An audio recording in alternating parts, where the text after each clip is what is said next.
పరకామణిలో చోరీ వివాదం మరోసారి తెరపైకి వచ్చింది. వేల కోట్ల రూపాయలు దారి మళ్లించారంటూ టీటీడీ బోర్డు సభ్యులు భానుప్రకాష్ రెడ్డి మీడియా ముందుకు వచ్చారు.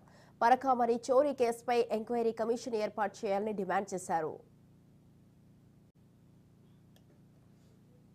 పరకామణిలో పెద్ద జీఆర్ తరపున విధుల్లో ఉన్న సివి రవికుమార్ విదేశీ కరెన్సీని రహస్యంగా తరలించి కోట్లాది రూపాయల ఆస్తులను కూడగట్టినట్లు 2023 ఏప్రిల్ 29న కేసు నమోదైంది. ఈ వ్యవహారంపై విజిలెన్స్ ఇచ్చిన నివేదిక, లోకాయుక్తలో జరిగిన రాజీ వ్యవహారంపై ఎంక్వైరీ కమిషన్ కు భానుప్రకాష్ రెడ్డి డిమాండ్ చేయడం హాట్ టాపిక్ గా మారింది.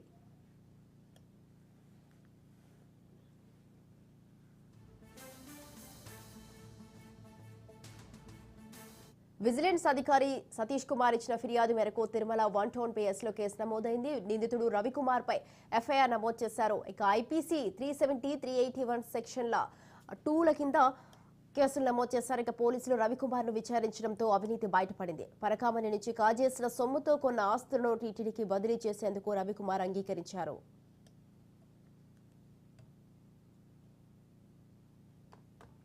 తిరుపతిలోని Ashoka apartment, Pasuparthi panorama apartments లోని 14 ఫ్లాట్లను టీటీడీ స్వాధీనం చేసుకుంది.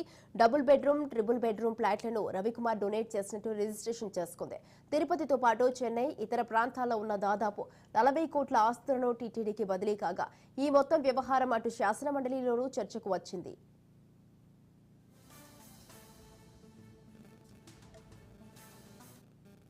అయితే రవికుమార్ ను అరెస్టు చేయకుండా లోక్ అదాలత్తో రాజీ చేసుకోవడాన్ని టీటీడీ పాలక మండలి సభ్యుడు భానుప్రకాష్ ప్రశ్నించడంతో వ్యవహారం వెలుగులోకి వచ్చింది. పోలీసుల నుంచి ఒత్తిడి వచ్చిందన్న కామెంట్స్ చర్చగా మారాయి. ఏప్రిల్లో కేసు నమోదైతే సెప్టెంబర్లో 5వ నెలలోపే లోకాయుక్తలో రాజీ కావడం పట్ల అనుమానం వ్యక్తం చేస్తున్న టీటీడీ పాలక మండలి సభ్యులు ఎంక్వైరీ కమిషన్ కు పట్టుబడుతున్నారు.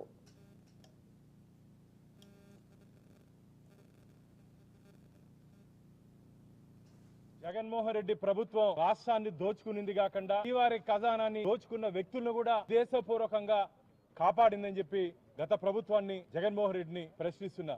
రవి అనే వ్యక్తి గత కొన్ని సంవత్సరాలుగా అక్రమాలకు పాల్పడుతూ విలువైన వస్తువులతో పాటు డాలర్లని, పౌండ్స్ ని, విదేశీ కరెన్సీల్ని దొంగలిస్తూ బయటికి తీసుకొని వస్తున్నటువంటి సందర్భంలో టీటీడీ విజిలెన్స్ రిపోర్ట్ లో మిత్రులారా Shri M Giridhar Rao, vigilance and security officer, vigilance wing, dated 25/7/24 report ఇచ్చాడు. ఈయన రెడ్ హ్యాండెడ్ గా 29/4/23 సెక్యూరిటీ అధికారులు అతన్ని పట్టుకున్నారు.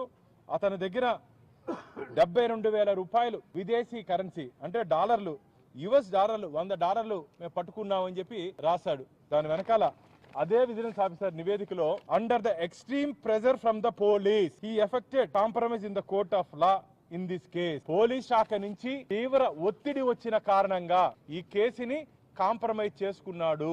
ఎవరు చేయమన్నాడయ్యా? ఏం తమాషా అనుకుంటున్నారు? అడిగేవాడు లేరు కదా అని, అధికారం చేతుల్లో ఉంది కదా అని చెప్పి Indian police service political service గా మార్చుకున్నాడు జగన్మోహన్ రెడ్డి.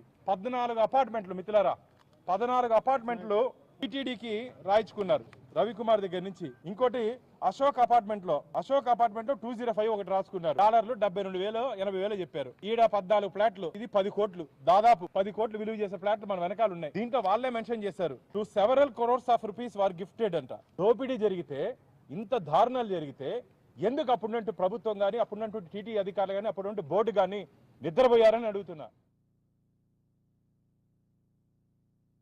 100 కోట్ల స్కామ్ జరిగింది. ఒక పద్ధతి ప్రకారం ముందుగానే ప్రణాళికాబద్ధంగా పోలీస్ అధికారులు, అక్కడ ఉన్నటువంటి కొంతమంది వ్యక్తులతో కూడి ప్రణాళికాబద్ధంగా చిన్న కేసు 29/4/2023 రిజిస్టర్ చేసి 2 రోజుల్లోనే ఆ కేసులో నిందితుడైనటువంటి వ్యక్తి 1వ తారీఖు 1/5 అంటే 2వ రోజులోనే టీటీడీ ఈఓకు నా ఉన్నటువంటి ఆస్తులన్నీ డొనేట్ చేస్తున్నాననేటువంటిది ఆలోచనతో 14 ఫ్లాట్లు, మెడ్రాస్ లో ఉన్నటువంటి కోట్ల రూపాయల స్థిర చరాస్తులు అంటే 100 కోట్ల రూపాయల స్థిర చరాస్తులు డొనేషన్ రావడం జరిగింది. కేసు 29/4 ఏప్రిల్లో 1/5 ఈఓ గారికి అర్జీ వెళ్ళింది.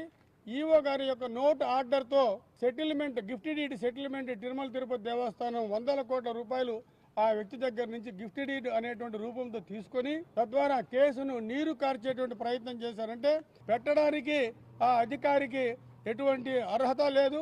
లోక్ అదాలత్లో రాజీ చేసేటువంటి కేసు కూడా కాదు. కాబట్టి వెంటనే మన ధర్మకర్తల మండలి సభ్యులు చెప్పినట్లు హైకోర్టు జడ్జితో విచారణ చేసి దీనిపైన వందల కోట్ల స్కాము జరిగిందని భక్తులందరూ భావిస్తున్నందున దీనిపైన పూర్తి విచారణ చేసి అధికారులను అప్పుడున్నటువంటి ఎవరు ఒత్తిడి చేస్తారో ఆ పోలీసులను సంబంధించినటువంటి వ్యక్తులందరిపైన చర్య తీసుకోవాల్సిందిగా భారతీయ జనతా పార్టీ డిమాండ్ చేస్తారు.